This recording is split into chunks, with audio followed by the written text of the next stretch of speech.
Hola, hola, hola, hola. Yo soy Ari, bienvenidos a Aro. El día de hoy les traigo un caso, yo creo que impactante, se queda poco.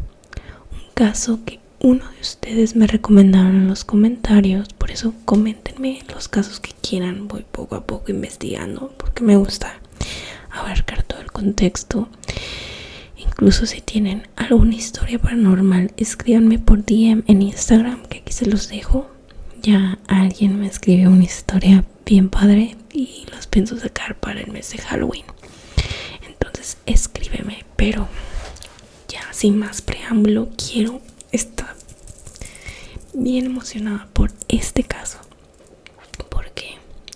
Porque aparte, una mosca. Aparte de que ustedes me lo recomendaron, es un caso que me tardé en investigar porque no saben cuánta información de ello. Tuve que estar buscando, quitando paja, lo que servía, lo que no servía, lo que era verdad, lo que no era verdad. Pero sobre todo porque fue un caso pesadito. ¿A qué me refiero? Cuando investigo, cuando leo estas cosas, yo me meto mucho. Y este caso me costó porque la descripción de todo lo que pasó de verdad me daba hasta como un poquito de náusea, como saber que hay gente capaz de hacerle a otras personas esto. Ya me callo, ya les voy a contar. Vamos al grano. Hoy les traigo el misterioso caso de Alcácer. Como les dije, este caso me lo recomendó alguien de ustedes. Me parece que es de España y de verdad que todo lo que estuve leyendo, este caso dio un parteaguas antes y después en España. Alcácer es un pueblo pequeño en ese tiempo de la provincia de Valencia. Es un pueblo donde, primero, uno que es de Latinoamérica, pues es primer mundo, ¿no? No te imaginas que pueda pasar esto allá.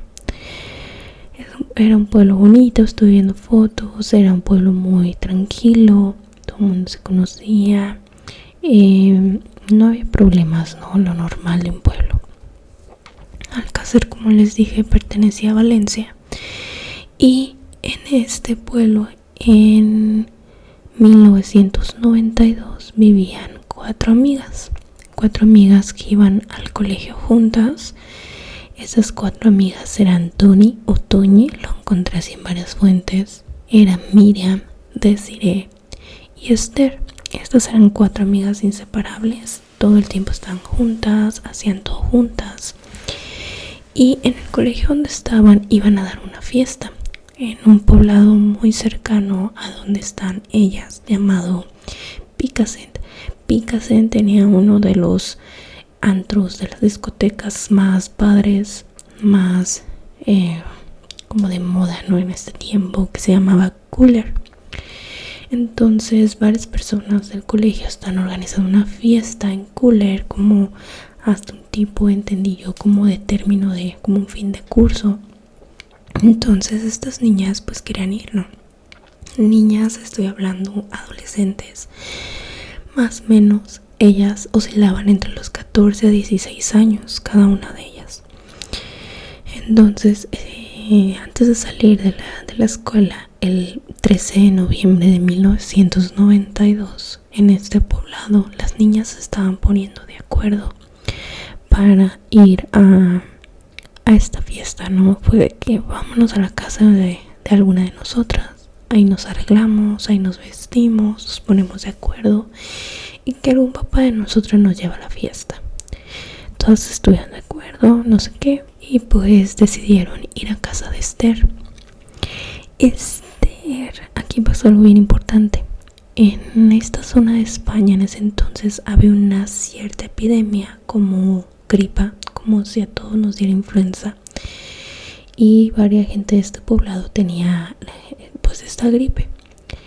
Esther se empezó a sentir mal y les empezó a decir: oigan, chicas, la verdad es que creo que yo no voy a ir, me siento mal, me siento cansada, me duele el cuerpo. Y todas como ya saben cómo somos, de que ay, vamos, no pasa nada, si te sientes muy mal regresamos temprano. Pero de verdad Esther se sentía tan mal que decidió no ir. Cuando estaban en la casa, pues se dijeron, bueno, está bien, hay que arreglarnos. Y Miriam, una de ellas, ella dijo de que yo le marco a mi papá para que nos lleve. Ya que se arreglaron, Miriam le marca a su papá y el papá le dice de que, ¿sabes qué? Me estoy sintiendo muy mal, no me puedo parar de la cama. O sea, él también había agarrado la gripe. Entonces fue como, no, pues ¿qué vamos a hacer? Los demás papás no pueden llevarlas por una u otra cosa. Ya saben que cuando son estos casos, algo, el destino juega mal, ¿no? Entonces en ese entonces era, como les digo, era un pueblo, todos se conocían, era seguro. Decidieron irse y usar el método de transporte como de ride, como de aventón, como le llamamos acá, y allá le llaman el autostop. Literal es pararte, pedir ride.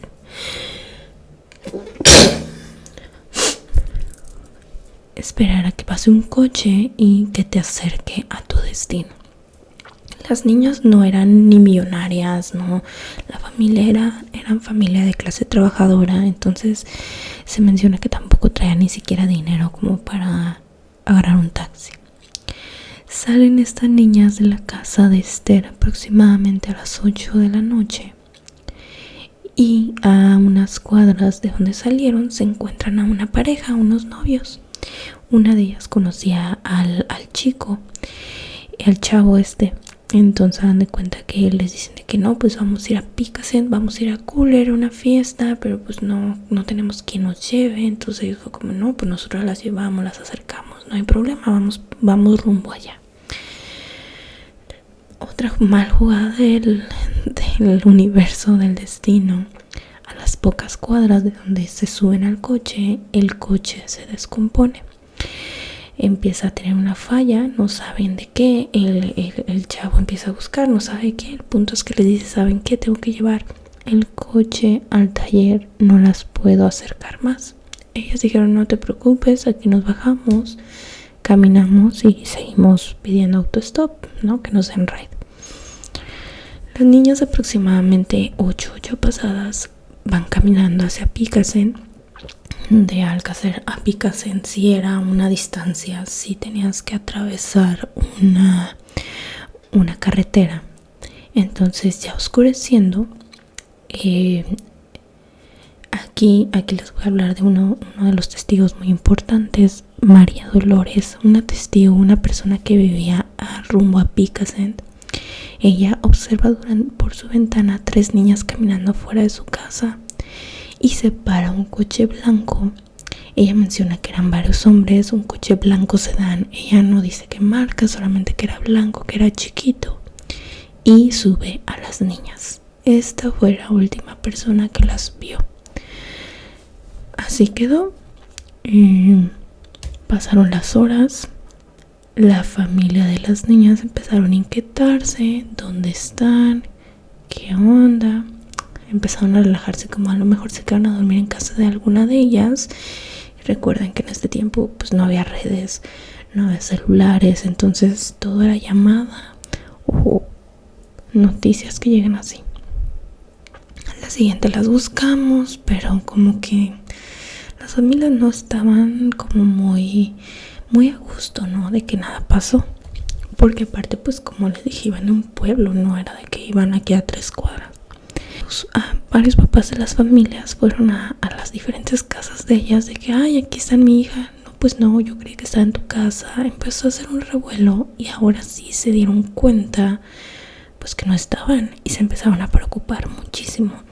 Tanto así que los papás, inclusive el de Miriam, que se sentía mal, agarraron el coche, se fueron rumbo a Picasen. En el traslado no vieron nada, llegaron al antro, a la discoteca, preguntaron como que, oigan, ¿han visto estas niñas? Venían a esta fiesta y nadie las vio. De hecho dijeron como que nunca llegaron, nunca entraron a la seguridad de la discoteca, dijo que nunca habían entrado al lugar.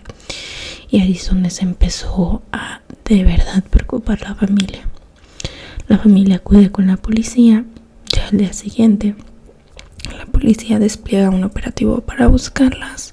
Van otra vez a la discoteca, les vuelven a decir la misma versión Incluso van a un barrio que es muy peligroso aquí en Alcácer, donde hay personas que venden droga, que venden cosas ilegales, hacen cosas ilegales, prostitución, etcétera.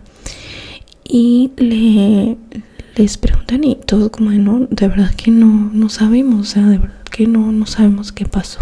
Bueno, pasado esto, las familias están bien desesperadas. Como era un pueblo, pues casi todos se conocían. Se empezó a correr la voz. Los papás desplegaban búsquedas con vecinos por toda el área. Nadie sabía nada de las niñas.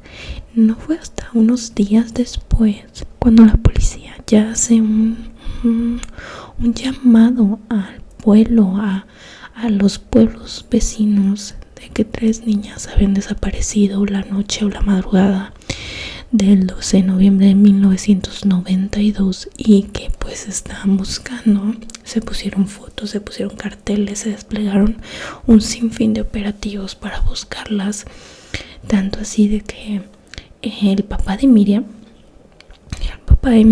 que fue el que le dijo que no las llevaba porque estaba enfermo, que yo creo que se ha de arrepentir el resto de su vida de esa respuesta.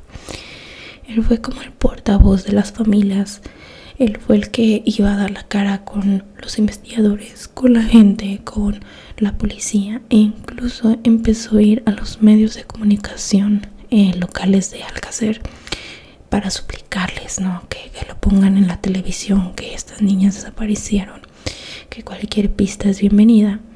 Al principio los medios de comunicación como que sí, como que no, pero después empezaron a ver, ya saben, como la prensa, que de verdad estaba haciendo mucho ruido esta nota. Entonces literal todos los medios locales empezaron a sacar este despliegue de investigación en primera plana. El papá de Miriam iba a dar entrevistas. Entrevistaban también a Esther, a la niña que no fue a la fiesta, pero era como un tipo de entrevistas muy feas, pues les preguntaban cosas que ni tenían que ver, cosas como morbo, ¿no? Pero bueno, se estaba haciendo algo. Tanto fue mediático que se empezó a buscar a los pueblos alrededores e incluso en todo España. Los papás, el papá de Miriam como portavoz de las familias, fue a hablar con el presidente y el primer ministro de España desde entonces. El presidente y el primer ministro le prometieron que iban a darle todo su apoyo para la búsqueda de estas 3 niñas. Tanto así que los militares empezaron a buscarlas también y a la Interpol le llegó esta información. Entonces se hizo todo un despliegue por Europa y países vecinos como África. Todos estos países que colindan con España empezaron también como a tener alertas. El papá de Miriam estaba bien comprometido yo creo que tenía mucha culpa, pero aparte este dolor, ¿no? Que dejó su trabajo, dejó de hacer todo lo que hacía para buscar a su hija, ¿no? Entonces él viajaba a Europa, viajaba a América, viajaba a Australia, porque como se hizo tan mediático, también salían como pistas falsas. Ay, las vieron en Australia, el papá iba y aprovechaba para entrevistas, etcétera, ¿no? Entonces se hizo todo algo súper mediático. Todo el pueblo estaba muy enojado porque no podían creer que eso estaba pasando en su pueblo y que era una inseguridad que nunca se ha manejado así, ¿no? Buscaron por trata de personas, se buscó, no saben. Hay, de hecho, las entrevistas, ustedes las pueden buscar en YouTube, del padre de Esther, de la familia, súper dolida, súper angustiada por ellas. Este calvario, la familia lo pasó por 72 días. A los 72 días el papá de Miriam estaba en Londres. Él venía de Londres y cuando él viajaba siempre se comunicaba con sus investigadores, con la policía y los investigadores en Alcácer. Y les preguntaba como, tenemos noticias, hay otra pista. Entonces, cuando iba volviendo de este viaje, de unas entrevistas que dio en el Reino Unido, habla con el investigador y le dice, oye, ¿cómo vamos? ¿Sabemos algo? Y el investigador dice, ¿cómo no sabes? ¿Qué? Encontraron 3 cuerpos de 3 niñas. El papá como de, son mis hijas, son mis niñas. Y el papá y el investigador le dijo, sí, parece que son Tony, Desiree y Miriam. El papá se suelta llorando en el viaje y le dice, dime dónde están. Lo más impactante y lo más doloroso que cuando estuve leyendo como estas declaraciones fue que estaban en una localidad, en otro pueblito muy cercano al Alcácer, un pueblito que se llamaba La Romana, un pueblito montañoso chiquito, muy cerquita de Alcácer. Entonces el papá menciona como fue un dolor tan grande para mí que yo estaba buscándolas en todo el mundo y estaban a unos cuantos kilómetros de mi casa. Bueno, regresa el padre y aquí inicia todo el misterio. Ya dándoles el contexto, nos vamos a regresar a cómo fueron encontrados los cuerpos. El 28 de enero de 1993, o sea, ya está al otro año, ya pasó Navidad, todo esto. Dos personajes aparecen aquí, Gabriel y José Salas. Estos eran familiares, eran entre ellos, eran unos ancianos, aproximadamente entre 70 y 80 años, ya jubilados. Las personas jubiladas siempre buscan cómo hacer algo después, ¿no? De su trabajo, de poderse jubilar. Entonces, lo que hicieron ellos, tenían un ranchito, tenían un terreno donde se dedicaban a las colmenas de abejas. Días antes en estas poblaciones había llovido muy fuerte, había neblina e incluso bajas temperaturas. Entonces Gabriel le dijo a José, ¿sabes qué? Vamos a ver las colmenas porque el clima ha estado muy feo para ver que todo esté bien. Para esto tienen que ir por una terracería que es como un camino, pero no hay pavimento, no hay suelo, es como tierra, ¿no? Terracería le llamamos aquí en México. Y está lleno de plantas y hay un camino, pero medio pues feo. Ahora imagínense, lleno de barro, lleno de fango porque había llovido. De hecho eran como unas colinas para llegar a donde estaban las colmenas. Entonces Gabriel dice, ¿sabes qué? No, el coche no llega hacia allá, vámonos dejando aquí y nos vamos caminando. Aceptan, se van caminando poco a poquito. Recuerdan que ya eran de la tercera edad y descansaban y luego seguían, descansaban, luego seguían. Entonces en una de esas quiso descansar Gabriel, prende un cigarro y empezó a ver el paisaje, empezó a pensar cosas y al voltear hacia su lado y hacia abajo vio algo muy brilloso. Yo le digo, ándale, pues ya me encontré dinero o algo, ¿no? Porque como les digo, estaba muy solo ahí alrededor, era solo la colina y hay 2-3 cositas, pero era muy solo. Entonces le empezó a poner más atención, lo quiso agarrar y vio que era un reloj. Era un reloj, pero un reloj muy grande. O sea, ya ven que a veces hay reloj para mujer, para hombre. Era como de hombre, así grande. Y fue como, ándale, pues me encontré un reloj. Pero, plot twist, el reloj no estaba solo. El reloj estaba puesto en una mano. Obviamente Gabriela soltó, menciona que fue el trauma de su vida. Empezó a gritarle a José Salas. Y Salas llega corriendo. ¿Y qué pasó?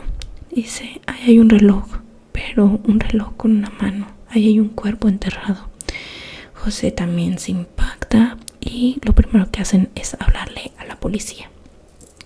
Le hablan a la policía, menciona Gabriel que era tan mediático este caso de las niñas que cuando les hablan, les dicen, nos encontramos el cuerpo de un hombre, ellos pensando que era de hombre, pues porque la mano ya estaba muy hinchada, estaba muy pues gordita y más aparte un reloj pues grande, pensaron que era un hombre.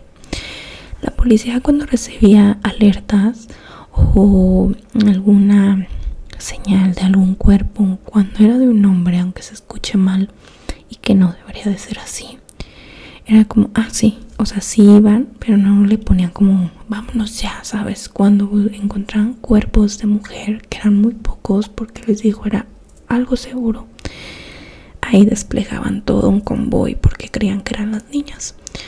Entonces, aunado de que no les surgía, o sea, junto a que estaba difícil llegar rápido a donde estaban ellos, por lo que les había contado del clima, tardaron en llegar a donde encontraron este cuerpo. Cuando llega la autoridad, empiezan a ver que sí, que efectivamente había una mano, estaba enterrado un cuerpo, empiezan a desenterrar y se dan cuenta que no solo era un cuerpo, sino 3, envueltos en una alfombra que mencionan en las declaraciones que era una alfombra cara. Uno sabe cuando la tela es cara, el hilo es caro, el diseño se ve caro. Que eran 3 cuerpos y que no eran hombres, eran 3 adolescentes. Es aquí donde se supo que habían encontrado a las niñas. Pronto se desplegó todo un mar de gente, ¿no? Llegaron desde la gente chismosa, los medios de todo el mundo, porque todo el mundo ya se había enterado de este caso, más investigadores, las familias queriendo ir a reconocer los cuerpos, llegaron a este lugar. Se dice que más o menos llegaron a las 11 de la mañana y bajaron los cuerpos de ella hasta las 11 de la noche. Como les dije, encontraron estos cuerpos y pues bueno, fue cuando se le avisó al papá de Miriam. Y aquí, la verdad, viendo las entrevistas, viendo lo que pasaba, me daba un coraje. Los medios de comunicación en el pueblo, en la plaza del pueblo, montaron de que un escenario, juntaron a la familia, digo, también la familia porque se presta esto, pero entiendo que en ese momento de impacto yo creo que no estaban pensando. Lo suben como a este estrado, a este escenario, y en vivo estaban grabando las reacciones de cuando les decían que eran los cuerpos de las niñas y que los habían encontrado de tal y tal forma y que tenían estas lesiones. O sea, imagínense el amarillismo, más la gente del pueblo ahí como gritando de que los asesinos, o sea, todo un caos. De verdad, busquen estas imágenes, estos videos. Caen en lo ridículo la prensa, la verdad, como jugando con el dolor de las personas para tener, pues, audiencia. Y pues entonces ahorita no me quiero adelantar a qué encontraron en los cuerpos. Vamos a los hechos. Como se hizo tan grande, tan mediático, la señora que ha visto a las 3 niñas subirse a este sedán pequeño, pues fue como de que, ¿saben qué? Yo las vi, fue a declarar, fue a decir, yo vi a estas personas, subieron. Estuvo raro su declaración porque a la hora de leerlo me di cuenta.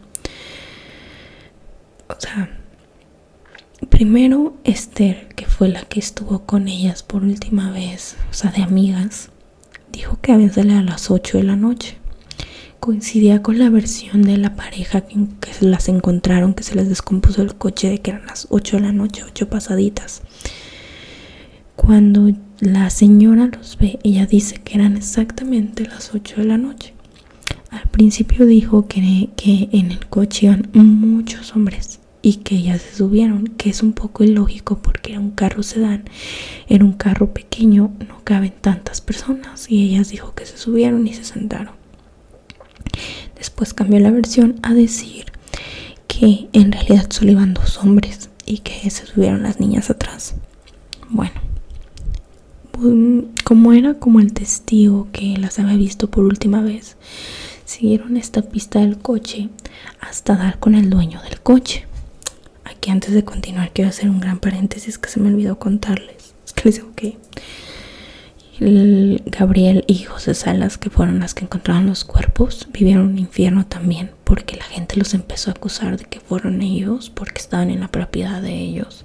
De hecho, les afectó tanto que los juzgaran, que enfermaron, pero al final pues no se demostró, no se dieron cuenta que ellos no tuvieron nada que ver, solamente tuvieron la mala fortuna de encontrar los cuerpos. Y Y bueno, pues dieron con el dueño del coche, que fue Enrique Anglés, y también otro sospechoso, que era Miguel Picard. Ahorita les voy a explicar el contexto, cómo llegaron a estos. Lo más importante es que por el coche llegaron con Enrique Anglés. Enrique Anglés vivía cerca ahí en Alcácer con su mamá, su hermana y un hermano. La policía llegó a la casa de Enrique y encontraron nada más a la mamá y a la hermana. En eso llega Enrique y se dio cuenta de que había policías y de que todo un convoy afuera de su casa. Pues se metió asustado a ver qué pasaba y fue como: cállate, te vamos a llevar, estás detenido por sospecha de homicidio. Se llevan también a su hermana. Eso iba pasando Miguel Ricard y pues se asomó porque en la casa de su amigo, se mete y ¿qué pasó? Y pues nada, ¿no? También lo agarran y vámonos. Lo llevan a la comisaría y se dan cuenta que, Enrique les decía: es que ¿por qué me agarraron a mí, a mi hermana? Nosotros no tenemos nada que ver, que no sé qué. Miguel no decía nada, el callado. Y entonces uno de los policías dice: es que pasó esto, tú estás implicado porque eres el dueño del coche y tu hermano es un delincuente, tu hermano sí tiene como antecedentes de esto, entonces pues eres muy sospechoso. Durante el interrogatorio se dieron cuenta que la hermana no tenía nada que ver y que Enrique Anglés estaba diagnosticado con esquizofrenia. Entonces que él no, determinaron que él no estaba mentalmente capaz como de cometer algo así, que en realidad el sospechoso era su hermano, Antonio Anglés. Y pues bueno, Miguel Picard sí fue detenido. Al final se dieron cuenta por papeles que el coche en realidad era de él. Entonces, por alta sospecha, se quedó detenido. Buscaron a Antonio por todos lados, no le encontraban. Aquí algo muy peculiar de Antonio es que él ya había tenido un antecedente de secuestro. Contaban que él se dedicaba a vender droga y que él tenía una novia que era adicta. Una vez en la adicción de esta mujer, ella se consumió toda la droga que él tenía para vender. Él se dio cuenta y le dijo como: acabas de consumirte todo lo que iba a ganar, etcétera. La golpea, la desnuda y la pone en el patio amarrada a un palo. Y pues, hacía mucho frío porque era invierno. Hasta que llegó su hermano y vio que estaba haciendo esto, soltó a la chava fue y lo denunció de secuestro. La chava estaba a punto de morir por hipotermia y él ya tenía este delito. Por este delito, Antonio tenía ya 11 años, la sentencia de pasar 11 años en la cárcel. Pero en el momento que pasó este asesinato de las niñas de Alcácer, él tenía un permiso para poder salir de la cárcel y luego regresar por un buen comportamiento que había tenido. Entonces, pues esto lo cataloga como ya el sospechoso casi confirmado. Y pues bueno, al día siguiente Miguel da la primera declaración porque Antonio no lo podían pues encontrar, ¿no? Nada más sabían esto, que él tenía este permiso. Miguel empieza a hacer una confesión que tuvo varias declaraciones en las cuales en todas cambió algo. La primera declaración que dio fue que efectivamente ellos habían cometido el asesinato, sin pelos en la lengua, sin más ni menos, ellos lo hicieron. Declara que ese día estaban paseando por Picassent en el coche sin nada más que hacer, estaban fumando creo que alguna droga y entonces se encuentran a estas 3 niñas. Pues se les hacen bonitas, guapas, jóvenes y les dicen de que ¿a dónde van? No, pues vamos a una discoteca aquí a Cooler. Pues nosotros también vamos cerca de ahí, súbanse, les damos aventón, ¿no? Les damos ride. Las niñas acceden, las niñas se suben y y cuenta Miguel que cuando llegan a la discoteca, ellos como se empezaron a llevar muy bien, les dicen de que oigan, pues mejor que tal que si nos vamos a un lugar más tranquilo, compramos algo para beber y no la pasamos bien, ¿no? Las niñas, según la declaración de Miguel, acceden y es cuando se van hacia la Romana, que es este lugar donde encontraron pues, los cuerpos. Cuando llegan a este lugar, esta colina, había como una casita ahí, como un terreno abandonado. Dice Miguel que Antonio se baja con Tony, se bajan hacia la casita, no mencionan nada. Y él se queda platicando con Miriam y con Desiree. Pasaron un tiempo y entonces Miriam empezó como a inquietarse de, oye, ¿dónde está Tony? Ya pasó un rato, ¿qué está pasando, no? Entonces se baja ya del coche como yendo a buscarla y Miguel se queda con Desiree. Miguel menciona que se empieza pues a llevar muy bien con Desiree, que se gustan. Desiree se pasa al asiento de adelante porque las tres iban en el asiento de atrás y que se empiezan a besar y que incluso tienen relaciones sexuales consensuadas, él lo menciona. Al poco tiempo llega Antonio corriendo al coche y le dice a Desiree que tiene que bajarse, que porque sus amigas están muy enfermas, que se sienten muy mal y que no sabe qué les pasa. Entonces Desiree se baja rapidísimo del coche y Miguel se quiere bajar y Antonio le dice, no, tú te quedas aquí en el coche. Se van Antonio y Desiree hacia esa casa abandonada y menciona a Antonio que cuando los pierde de vista y entran a la casa, escucha 3 disparos. Miguel se baja corriendo del coche, corre hacia la casa y cuando ve a las 3 niñas tiradas, cada una con un balazo en la cabeza. Antonio le dice a Miguel amenazando, si tú dices algo de lo que acaba de pasar, esto también te va a pasar a ti y me tienes que ayudar a deshacernos de los cuerpos. Van ahí a otra casa que estaba cerca abandonada, encuentran esta mentada alfombra, una alfombra, envuelven a los cuerpos y hacen una fosa en un lugar donde tenían ahí cerca, que Antonio ya ubicaba porque él robaba motos y enterraba en esa fosa las motos. Desenterran la moto y ponen los cuerpos de las niñas y pues ahí fue como esta primera declaración de Miguel. Pues bueno, como les dije, Miguel cada vez que se le volvía a preguntar la declaración la cambiaba. Uno de los investigadores dijo que después de esa primera declaración iban ya a trasladar a Miguel a una cárcel y durante el traslado Miguel volteó con él y le dijo, dime la verdad, ¿cuántos años me van a dar por esto? Y él dijo, pues si te va bien, de 20 a 30 años. Y Miguel hizo un comentario como, bueno, pues si ya va a ser tanto tiempo, pues es mejor que diga la verdad. En esta segunda versión que da Miguel, confiesa que igual entre 8:15 y 8:20 de la noche encuentran a estas niñas, les dicen que ellos los pueden llevar a esta discoteca, las niñas aceptan, se suben, pero ya, o sea, menciona como que ya las niñas, o sea, sí me das ride, pero, ¿sabes? No hablan con ellos ni nada. Y al pasar por la discoteca, Antonio le dice a Miguel, dale rápido. Y Miguel como, ¿cómo? Dale rápido. Miguel acelera y las niñas empiezan a asustar de que aquí nos íbamos a bajar, empiezan a gritar. Antonio, que era el copiloto, voltea y les empieza a pegar. Las niñas gritan más, lloran, como de pues ya, ellas ya presentían, ¿no? Llegan, Miguel maneja aproximadamente 20 kilómetros hasta llegar a este lugar, a la Romana, que él conocía. Y ahí, como les había mencionado, pues el camino no estaba lo más óptimo para ir en coche. Antonio les dice a las niñas que se tienen que bajar y caminar, pero que si hacen un ruido o algo estúpido, él saca una pistola y le dice, las voy a matar. Entonces bajan a las niñas y van caminando como en fila.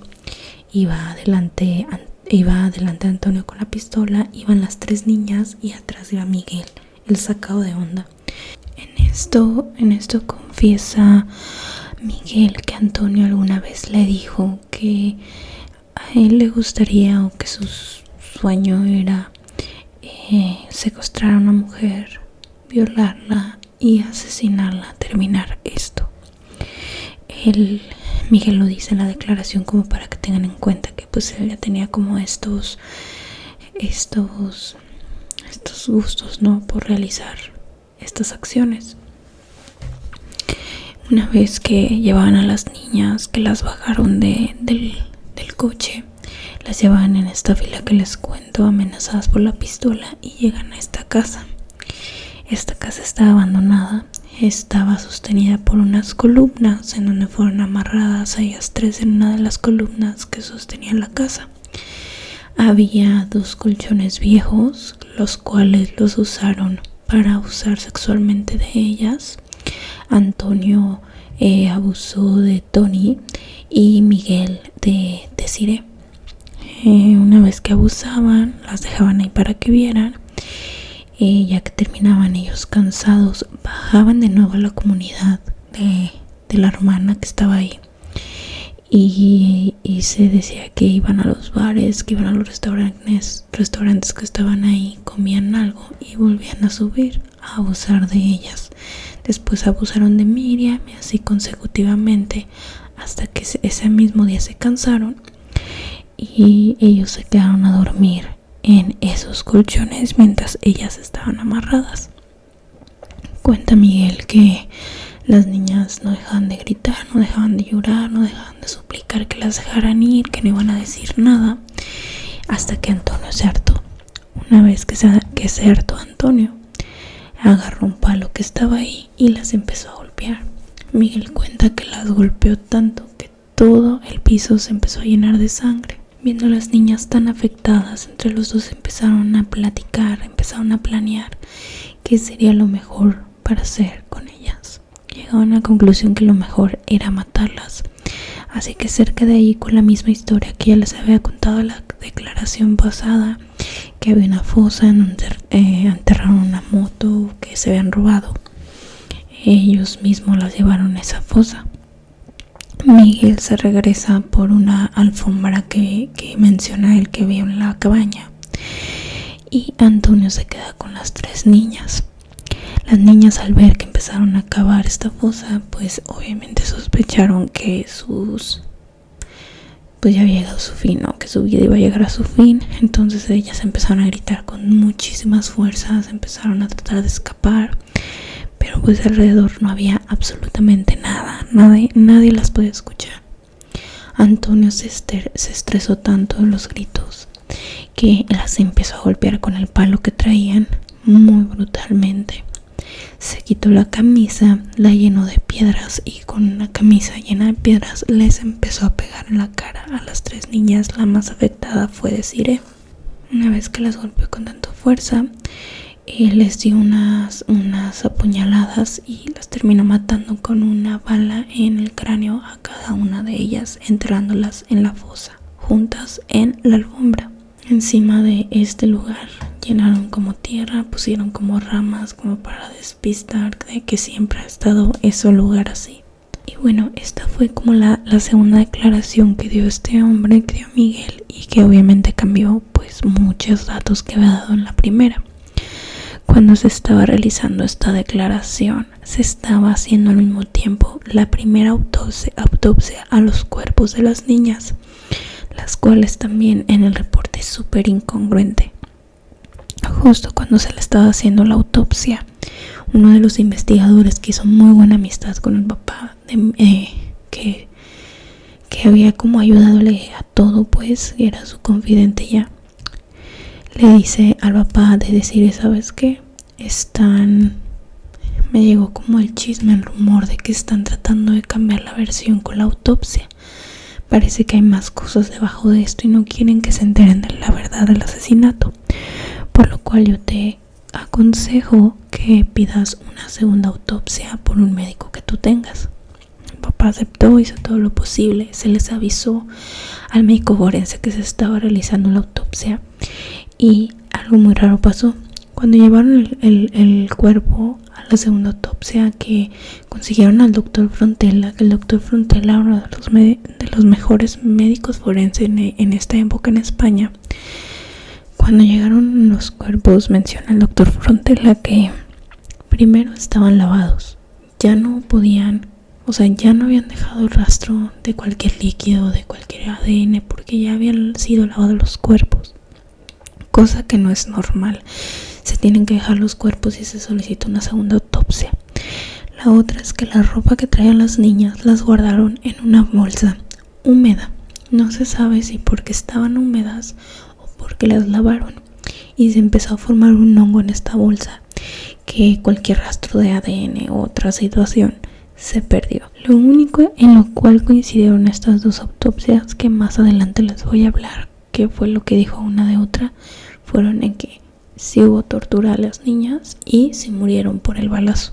La versión de que Miguel y Antonio eran los culpables y que habían muerto así, que también había muchas incongruencias, no dejaron tranquilas ni a las familias ni a los papás, y sobre todo al pueblo. Exigían y decían que había algo más, que todo estaba muy actuado, todo estaba muy sobrepuesto, todo estaba muy como, ya es esto, cállense. Tan desesperado estaba el papá de Miriam, que ya les había contado que era como el vocero de todo esto, que él acudió a un programa de televisión llamado Esta noche cruzaremos el Mississippi, que era muy famoso en este tiempo, en el cual él fue junto a su investigador, a su amigo, a decir que la versión que estaban manejando pues ahora sí que las autoridades no concluían nada.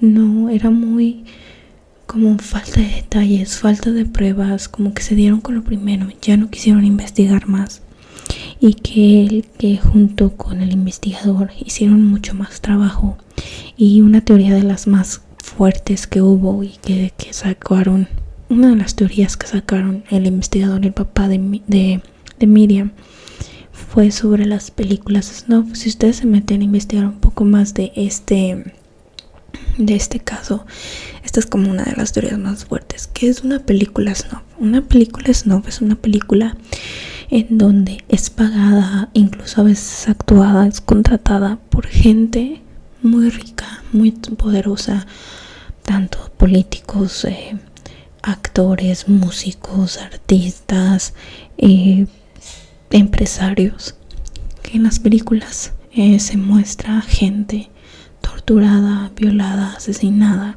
y las usan para su placer. Ellos mismos la consumen, pero es por gente de muy alto poder. Con todo esto y lo que les voy a mencionar a continuación, el investigador y el papá dijeron que gente de mucho poder en España, políticos, etcétera, estuvieron detrás del secuestro y el asesinato de las niñas, y que Miguel y Antonio solamente eran, pues ahora sí que los eslabones más débiles, que casi los contrataron para que les llevaran a las niñas y los inculparon en todo, pero que detrás de estos asesinatos se esconde todo un cochinero, una asquerosidad de, ahora sí que de mandatarios, de gente muy importante, al cuales no se les puede hacer nada. Hubo también algo muy raro cuando ellos estaban sacando las teorías, era de que el abogado principal que se había contratado, que habían contratado a las familias, como que hubo un momento que no se sabe si alguien lo amenazó, le dio dinero, que los familiares le pidieron a este abogado que volvieran a abrir el archivo, que volviera a buscar, que se diera como otra audiencia para buscar otra teoría, otro veredicto. El abogado decía que ya no se puede abrir a través del archivo, que incluso los familiares, los papás, nunca vieron el archivo, nunca vieron las declaraciones, nunca vieron las fotografías, las evidencias, porque el abogado decía que como era un caso muy difícil, era un caso muy horrible, se podían traumar las familias y no quería que vieran, pues ahora sí que los archivos, que para mí es una tontería, porque primero, o sea, ¿qué más dolor te puede causar que se haya muerto tu hijo, no? Y segundo es de que las familias quieren descansar, quieren buscar la verdad, y como tú, abogado, les vas a negar algo así, y más si ellos te están pidiendo que quieren como abrir otra vez la investigación, y que nada más dijera no porque se van a traumar. Está súper raro. Y pues bueno, pasó algo como si fuera película. Resulta que como no los dejaban ver el archivo, entre las familias planearon robarse el archivo. Una vez fueron a donde estaba este archivo, ahora sí de que como pudieron, supieron dónde estaba, teniendo obviamente también contacto allá adentro en las oficinas, pudieron sacar el expediente, sacarle copias y regresar el expediente. El papá de Miriam va a este programa que les dije, que este programa ya 24/7 se dedicaba nada más al tema del asesinato del Alcácer. Y entonces él expuso todo el archivo, todas las incongruencias que habían sacado las autoridades del veredicto final. Habían sacado fotos, cosas que ni siquiera habían mencionado por la versión última, ¿no? Esto fue como expuesto a nivel nacional. Entre las familias empezaron a pelear porque algunas mamás de las niñas ya no querían que se expusiera tanto el caso de ellas. Había otros que querían llegar hasta las últimas consecuencias, entre ellos el papá de Miriam. Empezaron a pelear entre familias. Las versiones no coincidían. El papá ya estaba desesperado. Incluso hubo una vez en un programa de radio en España que alguien anónimo marcó y dio los nombres de personas extremadamente poderosas en ese tiempo en España, que ellos decían que estaban involucrados en este asesinato. Entonces en la televisión, en este programa que les digo que iba el papá de Miriam, al día siguiente dijeron los nombres de estas personas que se dijeron en el radio. Y al día siguiente salieron a decir y a disculparse que eso era mentira, que era puro rumor, que no se estaba confirmado nada. Como que alguien les habló y les dijo, a ver, no estén diciendo esto porque les va a ir mal, ¿no? Entonces ahí pues se evidencia que probablemente sí era el asesinato por gente muy poderosa. A continuación les voy a sacar varios puntos de inconsistencia personal que ustedes pueden ir a ver. Pues ahora sí que las diferentes declaraciones y sacar su conclusión, pero les voy a decir en qué no me cuadra y en qué yo estoy del lado de la teoría de que gente muy poderosa estuvo atrás de esto. Primero, recién cuando encontraron los cuerpos, se escribe, se relata que las autoridades llegaron tarde. En segundo se dice que llegaron ellos a las 10 de la mañana. No fue hasta las 11 de la noche que acordonaron el lugar y bajaron los cuerpos. De las 10 de la mañana a las, póngale, 10 de la noche, pasaron tantas horas en donde se contaminó toda la escena del crimen porque no acordonaron. Y estaba lleno de prensa, estaba lleno de gente chismosa, estaba lleno de familiares. Entonces, imagínense, ya no pudieron sacar huellas, ya no... puede ser que ADN de la misma gente que fue ahí ya se combinó. Entonces ahí fue como, ¿por qué no controlaste, no acordonaste la sección cuando tenías que hacerlo, no? Otro punto es que se describe en las declaraciones de la policía y solamente hay una foto de esto, que todas las cosas que encontraron, tanto la camisa como las piedras, como pisadas, como ropa, algunos accesorios, está muy raro porque en la foto, o sea, no es como que no se han visto la escena de crimen que va la policía y le toma foto justo donde se encontraron las cosas. No, pues esta foto los policías, los investigadores agarraron todas las cosas, las llevaron a una zona y ahí le tomaron fotos a todos. O sea, se perdió todo esto de buscar por qué estaban ahí o en qué forma estaban, que te pueden dar el indicio de cómo fue un asesinato. Otra cosa súper rara que a mí me llamó mucho la atención y fue como cerca de ahí se dice que encontraron un certificado médico pero literal, como si lo hubieran cortado en el momento. El certificado médico era, primero decían que era del hermano de Antonio, Enrique, que decía que estaba diagnosticado con sífilis, pero en realidad era un certificado médico de Antonio, que él tenía el sífilis, pero estaba muy raro porque les digo, estaba roto, estaba así como regadito en los matorrales muy cerquita donde fueron encontrados las personas. Primero, ¿cómo se te cae? O sea, en un certificado, aparte de meses atrás, ¿cómo traes en tu bolsa un certificado de sífilis? Segundo, se te cae y no te das cuenta. Tercero, roto, así como si alguien rómpelo y ahí déjalo como para inculpar a estos. Está muy raro porque acuérdense que les dije que había llovido, que había hecho aire. Por eso estos señores subieron a ver sus colmenas y estaban ahí muy intactos, no estaban mojados. Entonces fue como casi quisieron poner algo con el nombre de estas personas para inculparlos. Luego aquí viene una inconsistencia, sobre todo en la declaración de la primera autopsia del primer forense. Se dice que se encontró una mano con un reloj muy grande. Punto número 1, los familiares nunca reconocieron este reloj. Este reloj efectivamente era de hombre, era un reloj caro y no era de las niñas. Dicen que estaba en la mano de Tony. Tony era la que sacó la mano. Pero luego en la versión de los forenses, esta fue la versión de los médicos, de los policías que llegaron, desde que estaba en la mano de Tony. Pero después en la versión de los forenses sí hablan de reloj, pero se menciona que Tony tenía las manos atadas. Entonces fue como, a ver, ¿quién tenía el brazo afuera? ¿De quién era el brazo? ¿Por qué en una dices que estaban atadas? ¿Por qué en el otro dices que no? La otra, hablando de lo enterrada que estábamos, imagínense, cavaron una fosa, dejaron a los cuerpos muy, pues al ras, o sea, estuvo como muy de, ándale rápido, vámonos. Eso también estuvo muy raro. Cuando sacan a las niñas, generalmente el primer impacto cuando encuentran los cuerpos, se les toma una foto de cómo fueron encontrados.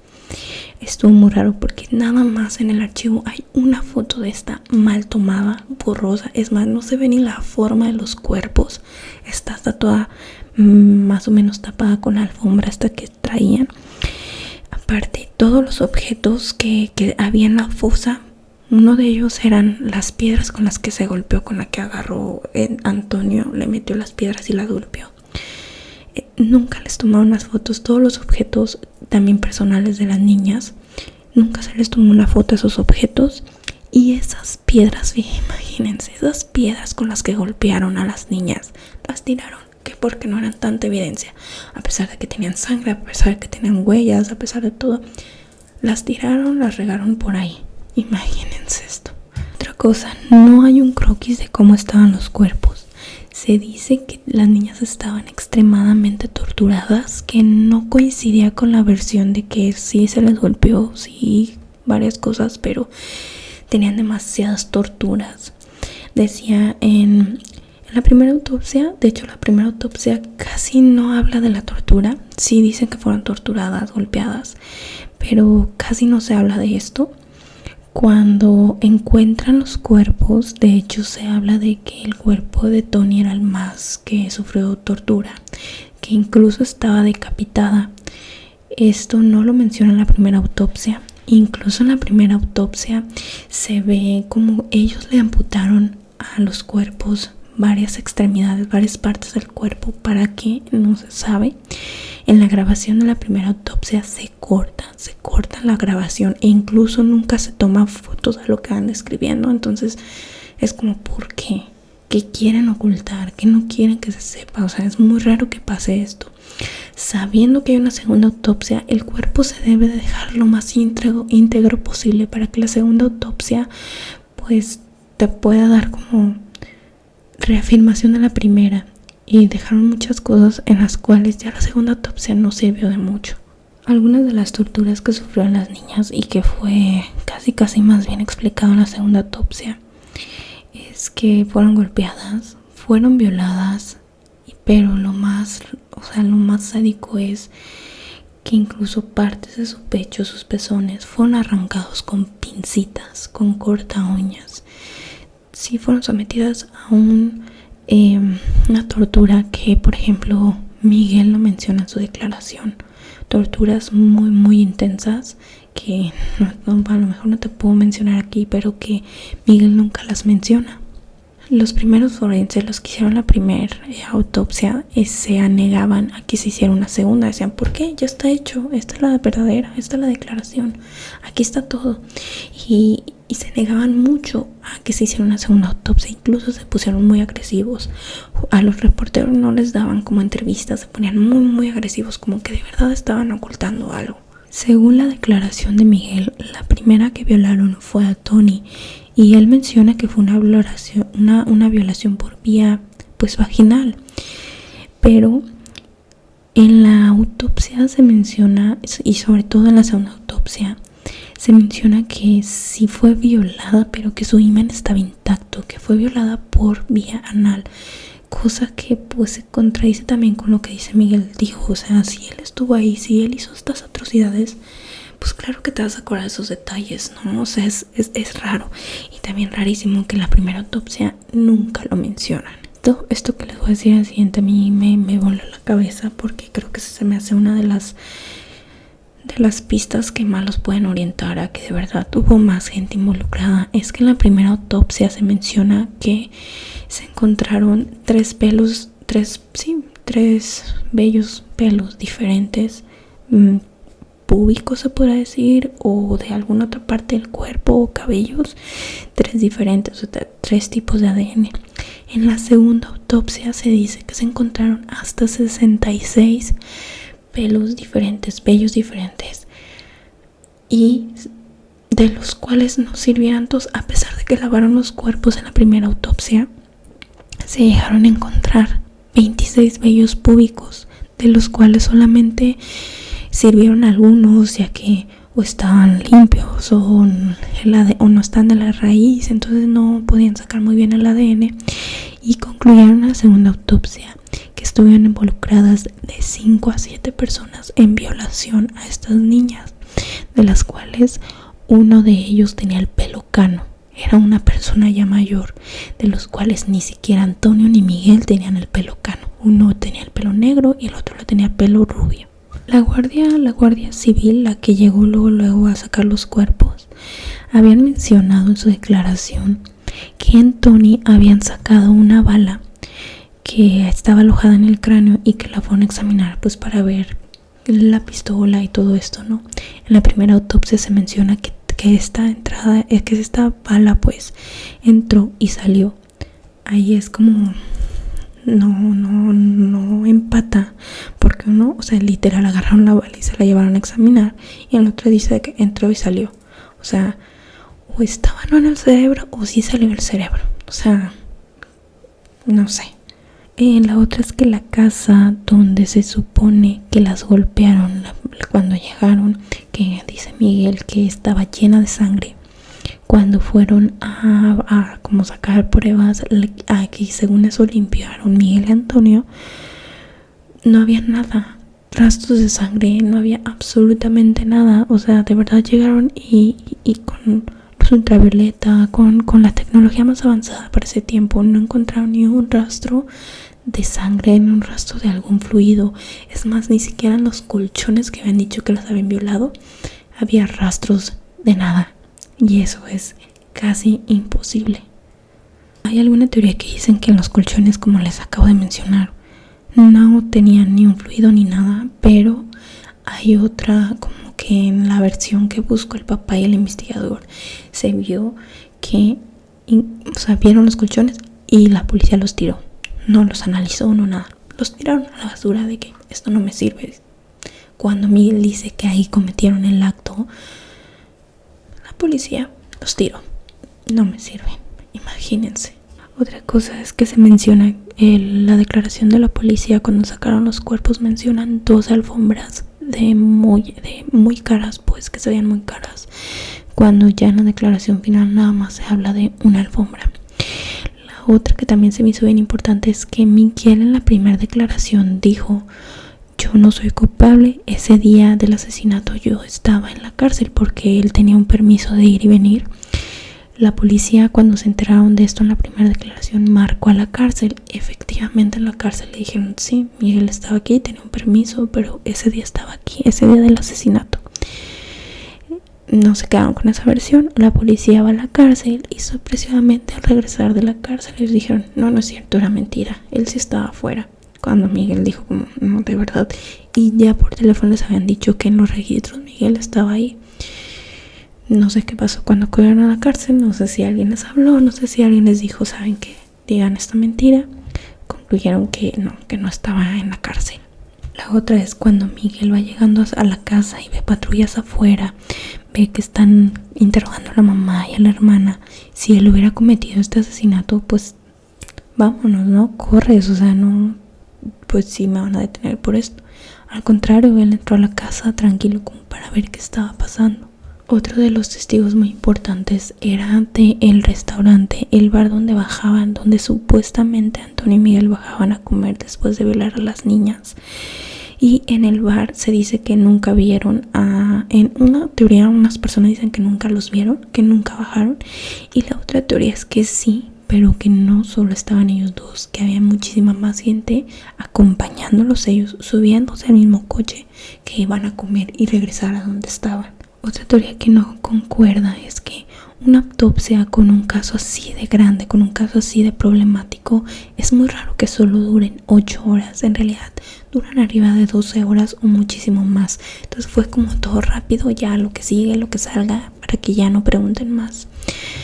Cuando en la segunda autopsia el doctor que contrató al papá realiza la revisión, empieza a checar muy bien a estas niñas.